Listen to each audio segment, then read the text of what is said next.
Welcome to టీ10. నేను రేవతి. కేంద్ర ప్రభుత్వం శనివారం పార్లమెంట్ లో 2025-26 సంవత్సరానికి ప్రవేశపెట్టిన కేంద్రం బడ్జెట్ దేశ ప్రజల అవసరాలకు దారుణంగా ద్రోహం చేసిందని సిపిఎం విమర్శించింది.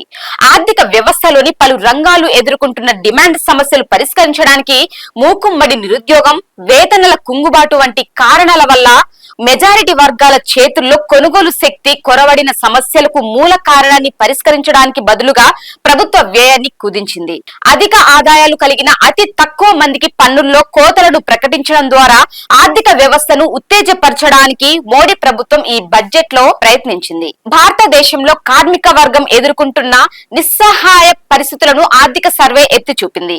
గత 5 ఏళ్లుగా ఆదాయాల్లో తగ్గుదలను ప్రముఖంగా పేర్కొనగా ఈ బడ్జెట్ మాత్రం ప్రభుత్వ వ్యయాల్లో కోతలపై ప్రధానంగా దృష్టి పెట్టింది.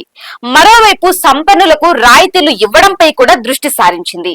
దీని వల్ల భారతదేశంలో ఇప్పటికే ఉన్న అసమానతలు ఇంకా పెరుగుతాయని పొలిట్ బ్యూరో విమర్శించింది. సంపన్నులపై బడా కార్పొరేట్ సంస్థలపై పన్నులు వేయడం, ఉపాధిని ఉత్పత్తిని చేయడానికి దోహదపడే ప్రభుత్వ పెట్టుబడులను పెంచడం ద్వారా వనరులను సమీకరించడానికి, అలాగే మన ప్రజలకు కనీస వేతనాలకు హామీ కల్పించడానికి బదులు అందుకు భిన్నమైన చర్యలు చేపట్టడానికే మొగ్గు చూపింది. ప్రైవేటు పెట్టుబడులను ప్రోత్సహించడం ద్వారా సంపన్నుల వల్ల మరింత పెద్ద మొత్తంలో సంపద పోగుపడాలని కోరుకుంటోంది. ఇందుకోసం ప్రభుత్వ ఆస్తులు, ప్రభుత్వ వ్యయాలను కూడా వారి సేవలో ఉంచుతుంది. బీమా రంగంలో 100% FDIని ప్రవేశపెట్టాలని ఈ బడ్జెట్ లో ప్రభుత్వం ప్రతిపాదించింది. అలాగే విద్యుత్ రంగాన్ని ప్రైవేటీకరించాలని కూడా భావిస్తోంది. అందువల్ల ఇది సంపన్నుల కోసం సంపన్నులు రూపొందించిన బడ్జెట్. జీడీపీలో వ్యయాన్ని శాతంగా చూసినట్లయితే మరోసారి కోతపడింది.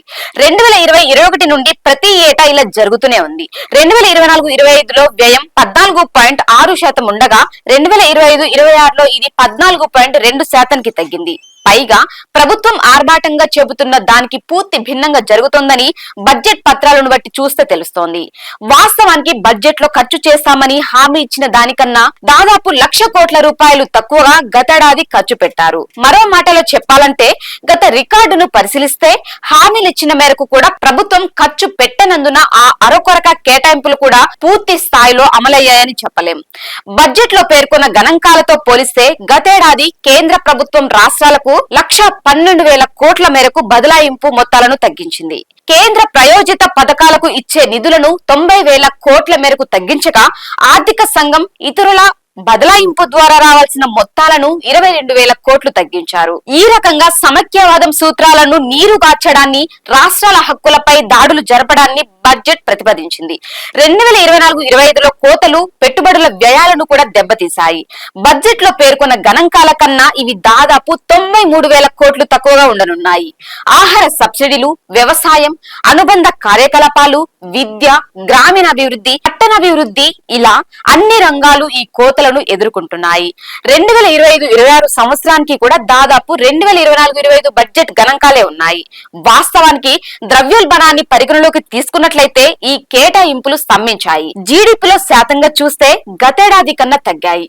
గతేడాది బడ్జెట్ లో ఆహార రంగానికి కేటాయింపులు 2.05 లక్షల కోట్లుగా ఉన్నాయి. కానీ గతేడాది సవరించిన అంచనాల్లో వ్యయం 7,830 కోట్లు తగ్గింది. ఈసారి బడ్జెట్ లో ప్రతిపాదిత మొత్తం 2.03 లక్షల కోట్లుగా ఉంది. అంటే ఇది గతేడాది బడ్జెట్ లో ప్రతిపాదించిన మొత్తాల కన్నా తక్కువగానే ఉంది. అలాగే విద్యా రంగానికి కూడా గతేడాది బడ్జెట్ లో కేటాయింపులు 1.26 లక్షల కోట్లు కాగా సవరించిన అంచనాలు చూస్తే వారు 11,584 కోట్లు తక్కువగా ఖర్చు పెట్టారని తెలుస్తోంది. ఈ ఏడాది బడ్జెట్ లో విద్యా రంగ కేటాయింపులు గతేడాది బడ్జెట్ అంచనాల కన్నా కేవలం 14,596 కోట్లు మాత్రమే ఎక్కువ. సాధారణంగా చూసినట్లయితే ఈ కేటాయింపులు కేవలం 2.3% పెరిగాయి. అదే ద్రవ్యోల్బణాన్ని పరిగణలోకి తీసుకున్నట్లయితే వాస్తవంగా ఎలాంటి పెరుగుదల లేదు. ఇక ఆరోగ్య రంగ కేటాయింపులకు సంబంధించి సవరించిన అంచనాలు గతేడాది బడ్జెట్ అంచనాల కన్నా తక్కువగానే ఉన్నాయి. వ్యవసాయం, అనుబంధ కార్యకలాపాల రంగంలో బడ్జెట్ అంచనా 1.5 లక్షల కోట్లుగా ఉండగా ప్రభుత్వ వ్యయం సవరించిన అంచనాల ప్రకారం 10,992 కోట్లు తక్కువగా ఉంది. గతేడాది సవరించిన అంచనాల ప్రకారం LPG సబ్సిడీని 14.7 వేల కోట్ల నుండి ఈ ఏడాది బడ్జెట్ లో 12,000 కోట్లకు తగ్గించారు. గ్రామీణ పేదలకు జీవనవడిగా ఉన్న మహాత్మా గాంధీ గ్రామీణ ఉపాధి హామీ పథకానికి కేటాయింపులు అరకొరకగా ఉన్నాయంటేనే ఈ ప్రభుత్వ నయావంచన అర్థమవుతోంది.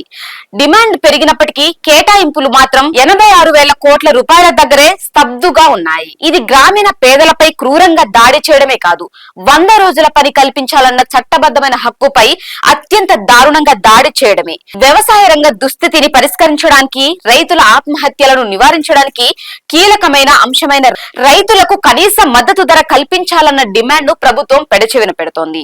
ఎస్సీ ఎస్టీలు మహిళలపై పెట్టే వ్యయాలకు బడ్జెట్ లో ప్రత్యేక పద్దులు ఉన్నాయి. ముఖ విలువ వద్ద పరిశీలించినా కూడా ప్రభుత్వ ఘోర నిర్లక్ష్యం ఎంతలా ఉందో బడ్జెట్ పత్రాలు చూపిస్తున్నాయి. 2024-25లో ఎస్సీలకు కేటాయింపుల్లో 27,000 కోట్లు కోతపడ్డాయి.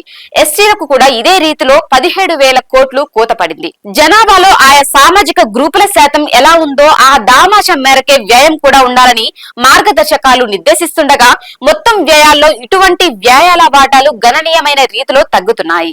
2025-26 సంవత్సరానికి ఎస్సీ ఎస్టీలకు వరుసగా మొత్తం వ్యయాల్లో కేవలం 3.4%, 2.6% మాత్రమే కేటాయింపులు ఉన్నాయి. ఈశాన్య ప్రాంతాలకు కేటాయింపులు కూడా బడ్జెట్ గణాంకాలతో పోలిస్తే 13,000 కోట్లు తగ్గాయి. బాలల సంక్షేమంపై కూడా కేటాయింపుల్లో కోత పడింది.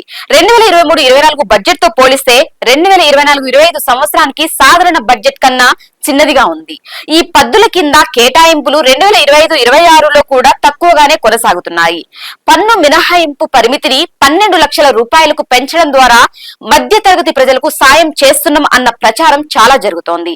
వ్యక్తిగత ఆదాయ పన్నులో తీసుకువచ్చిన ఈ మార్పు వల్ల మధ్య తరగతి ప్రజలు పొందే ప్రయోజనం దేశ జనాభాలో 1% కన్నా తక్కువ మంది ఉండే సంపన్న వర్గం పొందే ప్రయోజనాల కన్నా చాలా తక్కువగా ఉండనుంది. ఆదాయ పన్ను రాయితీల కారణంగా ప్రభుత్వానికి వచ్చే నష్టం 1,00,000 కోట్లలో ప్రధాన వాటా పొందేది కూడా వారే కానున్నారు. అన్నిటికంటే ముఖ్యంగా అధిక ఆదాయ పన్ను స్లాబ్ రేట్లను పెంచరాదని ప్రభుత్వం నిర్ణయించింది. దీన్ని దిగువ మధ్య తరగతి వర్గాల పన్ను భారం తగ్గింపుతో కలిపి ఉంటే బాగుండేది. మోడీ ప్రభుత్వ దివాలా కోరుతనాన్ని 2025-26 కేంద్ర బడ్జెట్ ప్రతిబింబిస్తోంది. సంపన్నులు, కార్పొరేట్ రంగ ప్రయోజనాలను పరిరక్షించేందుకు ప్రభుత్వం కట్టుబడి ఉందని రుజువైంది. ఆర్థిక వ్యవస్థలో మాంద్యాన్ని పరిష్కరించేందుకు కనీసం ఎలాంటి వాస్తవ విధానాన్ని రూపొందించలేకపోయింది. భారతదేశంలో వేతనాలు కరోనా ముందు కాలం కన్నా తక్కువగా ఉన్న పరిస్థితి నెలకొందని, డిమాండ్ ఇబ్బందుల కారణంగా అభివృద్ధి కూడా మందగిస్తోందని ఆర్థిక సర్వే పేర్కొనగా, ఈ సంక్షోభం తీవ్రత లేదా దాని స్వభావం ఈ ప్రభుత్వానికి, ఆర్థిక మంత్రికి కనిపించినట్లు ఉంది. దేశ ఆర్థిక వ్యవస్థకు తమ సామరస్యం గొప్పగా ఉందని వారు చెప్పుకోవడం దగ్గరే ఆగిపోయారు. ఖర్చులు తగ్గించడం, సంపన్నులపై పన్నులు తగ్గించడం, ప్రైవేట్, కార్పొరేట్, విదేశీ పెట్టుబడిదారుల జంతు స్ఫూర్తిని వెలికి తీసే చర్యలేవి కూడా ఈ సమస్యను పరిష్కరించలేదు, పెట్టుబడులను సృష్టించలేదు, ఉపాధి వృద్ధిని తీసుకురాలేదు అనడానికి పెద్ద ఎత్తున సాక్ష్యాధారాలు కనిపిస్తున్నాయి. 2025-26 సంవత్సరానికి కేంద్ర బడ్జెట్ అనేది ఘోరంగా విఫలమైన విధానానికి తాజా కొనసాగింపు మాత్రమే.